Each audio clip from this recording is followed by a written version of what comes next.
Ахмет Байтұрсынов. Шал мен жұмыскер. Шал қайтты малайымен пішен шауып, бәлені сеземе адам тұрған бағып.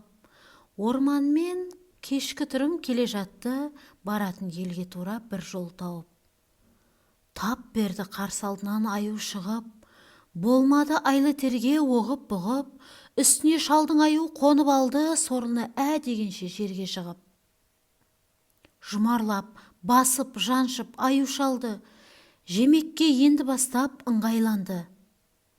«Бауырым, пәленші жан, айыр шай!» деп малайға шал жалынып қолқа салды.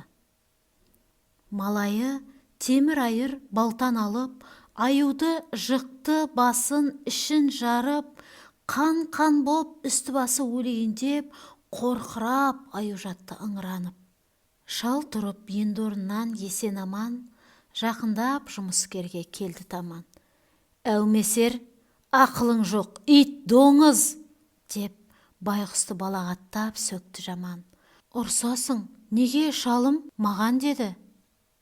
«Сөккенде не істедім саған?» деді.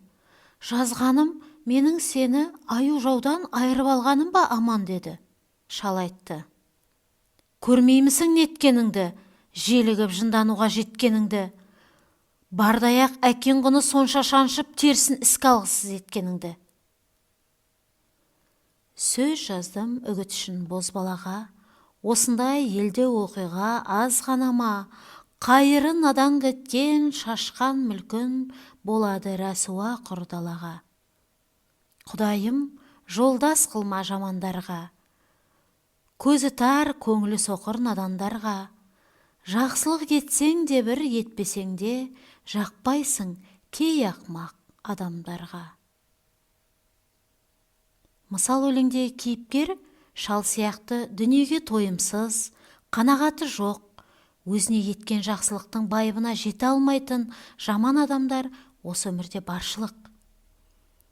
Өзіңе біреудің жасаған жақсылығын ескеріп, жақсылықпен қайтаруға тырыс.